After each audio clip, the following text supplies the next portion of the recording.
Well, in this video, we're going to ask a series of multiple choice questions to cover our basic knowledge of the cardiovascular system.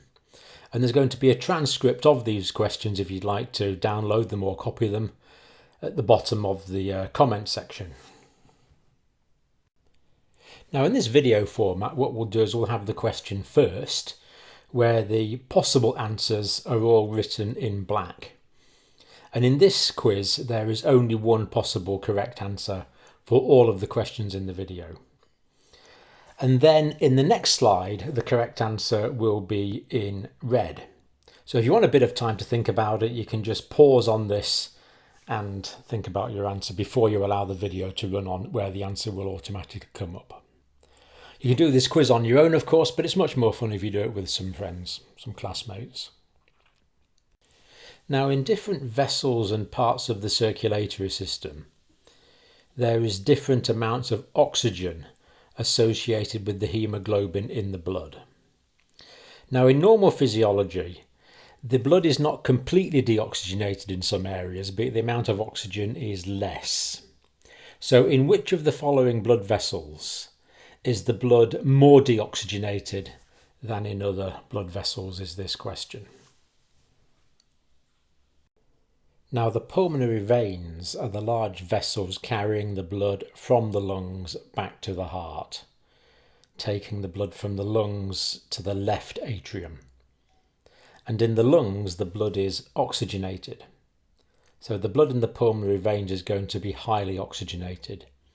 And indeed, in you at the moment, that blood is probably going to be about 98, 99, even 100% saturated with oxygen. Now, the blood from the left atrium goes through into the left ventricle. And when the left ventricle contracts, that pumps the blood out into the aorta. This is the main systemic artery carrying oxygenated blood to the body. And the carotid arteries are the two large arteries in the neck taking blood up to the head that derive directly from the aorta. So they also contain highly oxygenated blood. This means the correct answer to this question is B, the pulmonary artery, because the pulmonary artery leaves the right ventricle, and the right ventricle gets its blood from the right atrium, which is receiving the deoxygenated blood from the systemic veins, from the veins draining the body. So the blood in the pulmonary arteries is the least oxygenated. And typically this blood is something like 75% oxygen saturated. So the oxygen saturations in the blood in the pulmonary artery are going to be significantly less than the more highly oxygenated blood in the systemic circulation going to the tissues of the body. So the coronary arteries are supplying blood to where? Just pause if you need a little time to answer this question before going on to the answer. Well, the A option here is really a little bit silly. There's not a particular blood vessel carries blood to the left or the right side of the body, so we can dismiss that. Now, the right atrium is receiving blood from the systemic veins directly from the inferior and superior vena cava, so it's not that. And the left atrium is receiving blood from the pulmonary veins, so it's not that. And the coronary arteries are actually the arteries that supply blood to the myocardium directly. The myocardium is the contractile muscle of the heart. It's actively contracting every time your heart beats. So it needs a lot of energy, it needs a lot of oxygen. And that is supplied in the blood from the coronary arteries. And the right and the left coronary artery derive directly from the aorta. So the correct answer is that the coronary arteries supply blood to the myocardium. Now, gaseous exchange describes the process whereby oxygen goes from the blood into the tissues and carbon dioxide generated in the tissues during metabolic processes goes back into the blood. So just where is it that this process is taking place? Now, the main site of gaseous exchange is the systemic capillaries. The systemic capillaries have very thin walls, and there's untold billions of them, giving a very large internal surface area. So this is the primary site of gaseous exchange between the blood and the tissues. The arterioles are the very small vessels taking blood to the capillaries, and the venules are the very small vessels carrying blood away from the capillaries. Now, there is going to be gaseous exchange in the pulmonary capillaries, but it's going to be the other way around. This is not between the blood and the tissues. In fact, what's going to happen in the pulmonary capillaries is the carbon dioxide is going to diffuse from the blood into the alveolar air spaces, and the oxygen is going to diffuse from the alveolar air spaces into the blood. And of course, the pulmonary capillaries are themselves located within the lungs.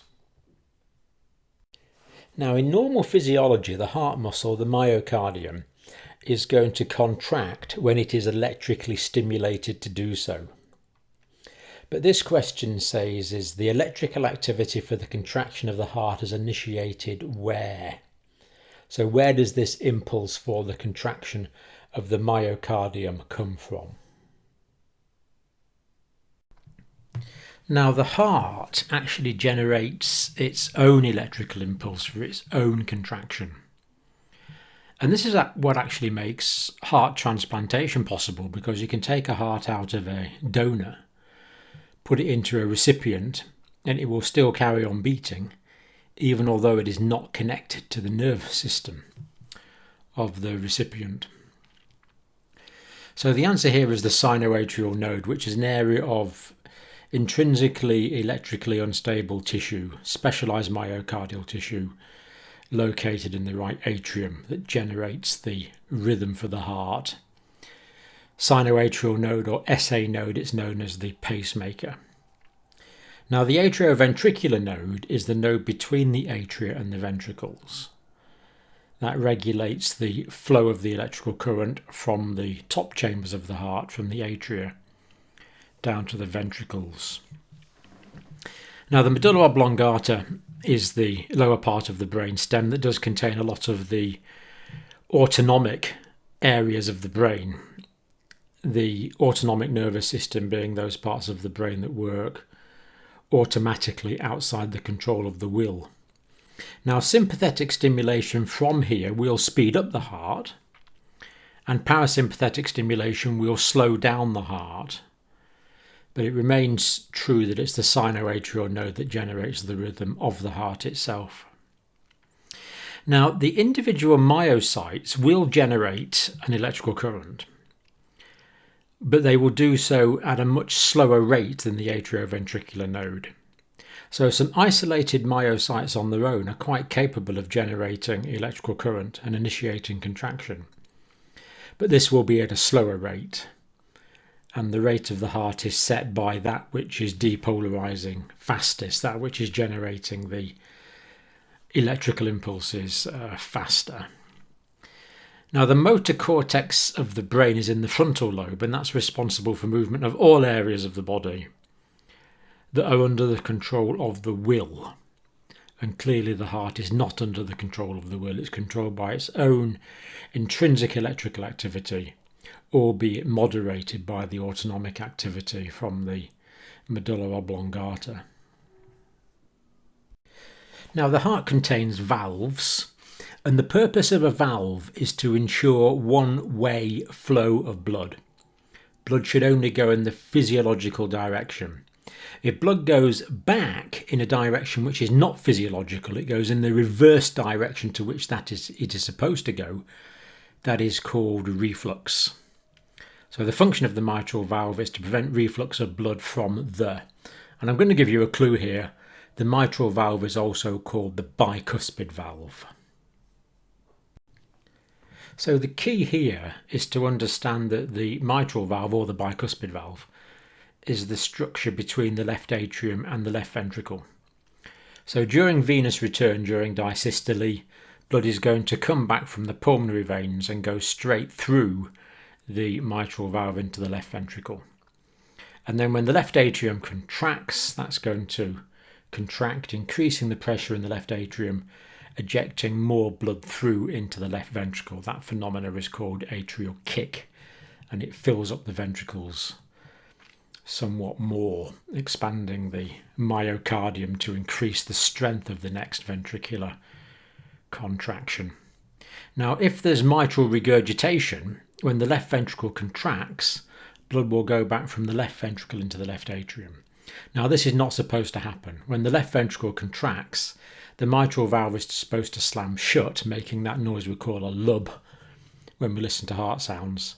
But at the same time, the contraction of the left ventricle should open the aortic valve, allowing the blood to go out into the aorta, into the systemic circulation.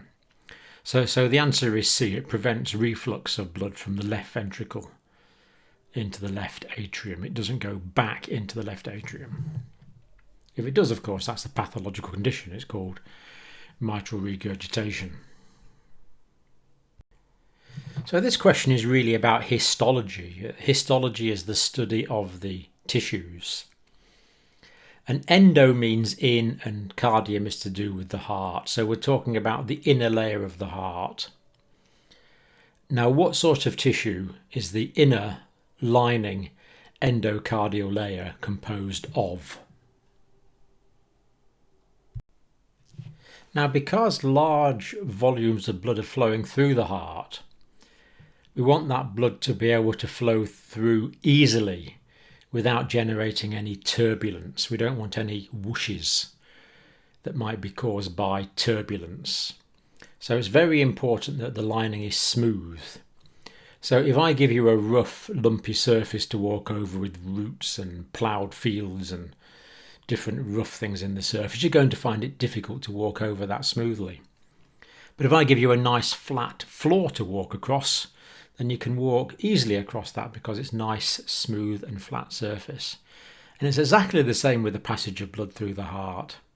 So the endocardium is made of smooth, squamous endothelial cells. Squamous means flattened. It kind of comes from squashed, squamous, squashed, but the cells aren't squashed, of course. They're supposed to be flat cells to allow the blood to go over easily. Endo means inside, and thelial relates to epithelium, a lining tissue. But it's lining the inside of the heart, so it's an endothelial tissue.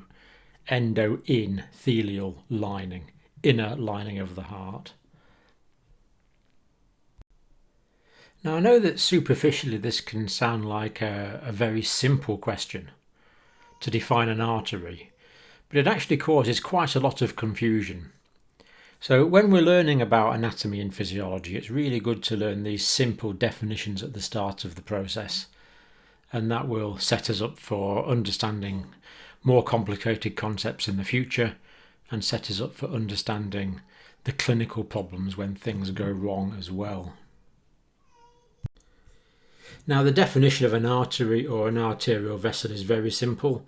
It's nothing to do with whether it's carrying oxygenated blood or whether it's carrying relatively deoxygenated blood. An artery is simply a vessel that carries blood away from the heart. So after the last question, this one might not be too difficult. But try and get it right so we get your percentages up a bit. Likewise, the definition of a vein is nothing to do with whether it's carrying oxygenated or deoxygenated blood. A vein or a venous vessel is simply a vessel which is carrying blood towards the heart. So here's another question testing our understanding of the anatomy and particularly the histology of the tissues that the heart is composed of. Now, the layer of the heart, which is composed of tough, strong, fibrous tissue, is the outer layer. And this outer layer protects the heart from physical damage because it's tough, fibrous tissue. And as well as that, because it's tough, fibrous tissue, it is not elastic and not stretchable. And this is on the outer layer of the heart surrounding the outside of the heart. So it's going to restrict overfilling of the heart. So when the heart fills to a particular amount, it'll reach this pericardium on the outside, and that will prevent pathological excessive dilation of the heart. Now, peri means round the outside, perimeter, cardium, heart. So the pericardium is that layer which surrounds the outside of the heart, the perimeter of the heart, if you like. Well, if you've just gone through the previous questions, your options for this one are slightly narrower than they were a few questions ago. The layer of the heart composed of cardiac muscle, the contractile layer of the heart. So the myocardium, myo means muscle. It's the prefix that means muscle, cardium, heart. So myocardium, muscle of the heart. The contractile layer made of individual myocytes but connected together in a very clever way that allows the electrical activity to spread across the myocardium, initiating its contraction. So the heart has 4 internal chambers, the left and right atrium and the left and right ventricles. But which chamber of the heart pumps blood into the pulmonary artery to go on to the lungs? So remember, the left heart is the body pump. Left heart, body pump. The right heart is the lung pump. And the atria are the receiving chambers, so the right atrium is going to receive blood from the venous systemic circulation via the inferior and superior vena cava. But it's the right ventricle, it's the ventricles that are the pumping chambers, so it's the ventricle, the right ventricle, that's going to pump blood into the pulmonary arteries to perfuse the lungs. Now, I'm pretty confident with what we've just discussed you should be able to get the answer to this one correct. So as we said, it is the ventricles that are the pumping chambers. So the chamber of the heart which pumps blood into the systemic circulation is the left ventricle. It's the left side of the heart that is the body pump. Now, systemic means that the blood goes to all the systems of the body. So from the left ventricle, the blood is pumped into the aorta, and from there it goes to the brain, it goes to the intestine, it goes to the kidneys, it goes to the liver, it goes to the endocrine glands, it goes to the systems of the body. It's the systemic circulation. Okay, I've already told you the answer to this one, but get it right to keep your average up. So the superior vena cava is basically draining the top half of the body, and the inferior vena cava is draining the top half of the body. Vena relates to venous, and cava means cavernous. It's a large, wide vessel. These are large, wide vessels because they're the main systemic veins. And they're draining blood back into the right atrium. And of course, from there it will go through the tricuspid valve into the right ventricle and be pumped into the pulmonary arterial circulation to go to the lungs in order to be oxygenated. So which chamber of the heart receives blood from the pulmonary circulation? In other words, where does the blood go in the heart when it comes back from the lungs? So once the blood has circulated through the pulmonary capillaries, it goes into pulmonary venules and on into progressively larger veins. And 2 pulmonary veins are going to drain the right lung, and 2 pulmonary veins are going to drain the left lung. And both of these are going to drain into the left atrium. From there the blood will go through the bicuspid or the mitral valve into the left ventricle before being ejected into the systemic arterial circulation. So where is the sinus rhythm generated? We've actually asked this question in a somewhat different way already in this quiz, so you should be able to get this one. Now, a sinus rhythm is so called because it is physiologically generated by the sinoatrial node, the pacemaker of the heart. And this sinus rhythm really relates to the heart as it's seen on the electrocardiogram. And it has a P wave followed by a QRS complex followed by a T wave. So the sinus rhythm generated by the sinoatrial node has a PQRST in the right order and is fairly regular. Now ECG and EKG are the same thing, electrocardiogram. And this question tests your knowledge of the waves seen in the electrocardiogram. So we don't want to see a P wave after the QRS complex. The P wave comes before the QRS complex. It's PQRST, just as in the letters of the alphabet. Now these don't stand for anything. The PQRST are just arbitrary letters that have been assigned to the wave complexes.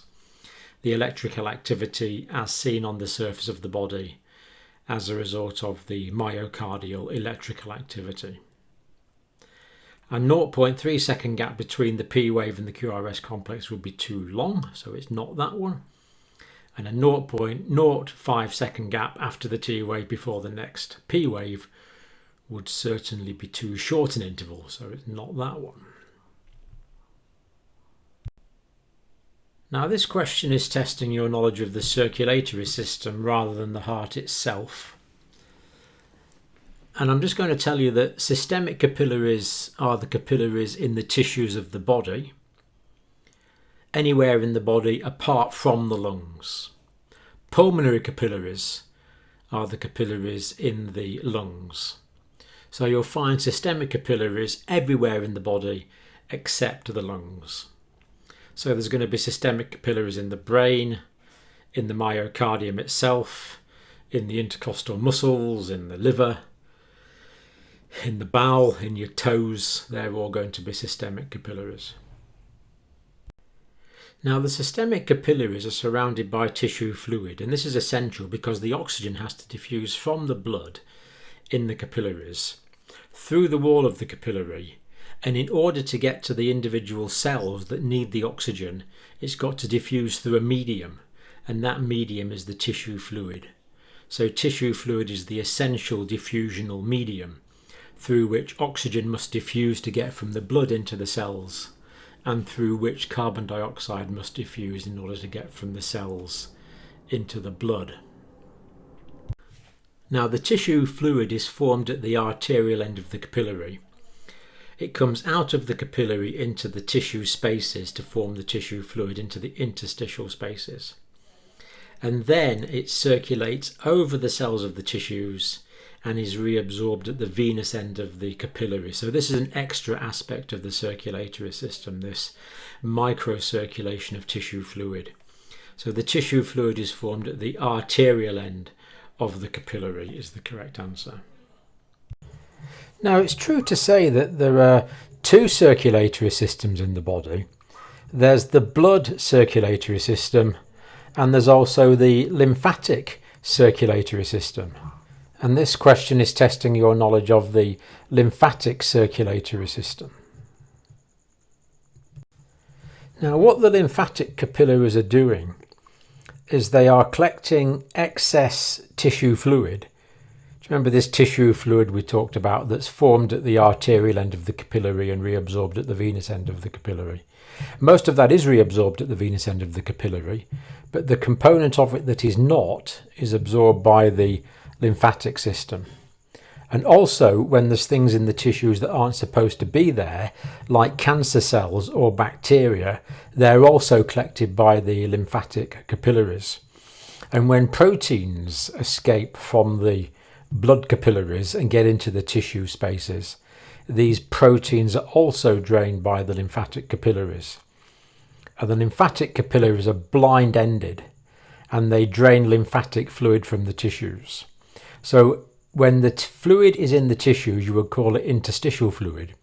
But then as soon as it goes through the cells that line the walls of the lymphatic capillary, then it's in the lymphatic system and it becomes lymphatic fluid, draining the excess fluid from the tissue, draining proteins that have escaped from the blood, from time to time draining bacteria that are infecting the tissues, and unfortunately from time to time also draining cancer cells which have arisen. So if you're an average sized adult whose ideal body weight is around 70 kilograms, how much blood will you have in your circulatory system as we're speaking at the moment? Now typically we say an adult has about 5 litres of blood, but we can work it out more physiologically than this if you want to. Men who are of ideal body weight are going to have about 75 mils of blood per kilogram, whereas women of ideal body weight are going to have about 65 mils of blood per kilogram. Now, why have men got more than women? What do you think the reason for that is? Well, it's to do with the relative mass of muscle. Men are more muscular than women. More of their body weight is made up of muscle. And in women, more of the body weight is made up of fat. That's just the way it is. That's the normal anatomy for men and women. So men that are overweight, they're not going to have another 75 mils of blood per kilogram of extra fat because the fat has less blood perfusing it. So fat people, people with obesity, are going to have proportionally less blood per kilogram. Now children, especially young children, we normally compute their blood volume at 80 mils per kilogram. Neonates, newborn babies, 85 mils per kilogram. And if babies are premature or fetuses, they have more blood in terms of mils per kilogram. So simple weight of the patient, get your calculator out and you can work out the blood volumes. Well, this is the last question in this particular video. In which of the following vessels will the blood pressure be highest? Now, the blood pressure is the pressure of the blood against the walls of the vessel in which the blood is contained. That is what blood pressure is. So in which of the following vessels will the blood pressure be highest, do you think? Well, you probably know that veins have a much lower blood pressure than arteries. So the pressure is going to be lower in the pulmonary veins and in the inferior vena cava because that is a vein. The pressure is going to be lower. So that leaves us with the pulmonary artery and the aorta. Now the pulmonary artery is taking blood from the right ventricle to the lungs. And it's not that far from the heart to the lungs. So the pressure doesn't have to be very high. Typical pulmonary artery pressure will be about 25/8. 25 when the heart is contracting, that is the systolic pressure. 8 millimeters of mercury when the heart is relaxing in diastole. But the aorta has to take blood to all parts of the body. So it has to go to your brain and your toes. So it needs a higher blood pressure. And very often we say that normal systemic arterial blood pressure is 120/80 millimeters of mercury. 120 during systole when the heart is contracting, and 80 during diastole when the heart is relaxing. Well, as I say, well done if you've got to the end. It means you're a fairly serious student. Now, if you do watch these videos, you might be interested to go onto my website. Now, the website is Campbell Teaching, CampbellTeaching, campbellteaching.co.uk. And there you can order copies of my books. You can download the ebooks that I've written, and you can also download copies of the video. And I think there's a donate button on there as well. Now, I hate saying these things. I hate advertising things, but this is the only way that the Campbell Teaching Project is financed. So if you're serious about this, do take a peruse on that website.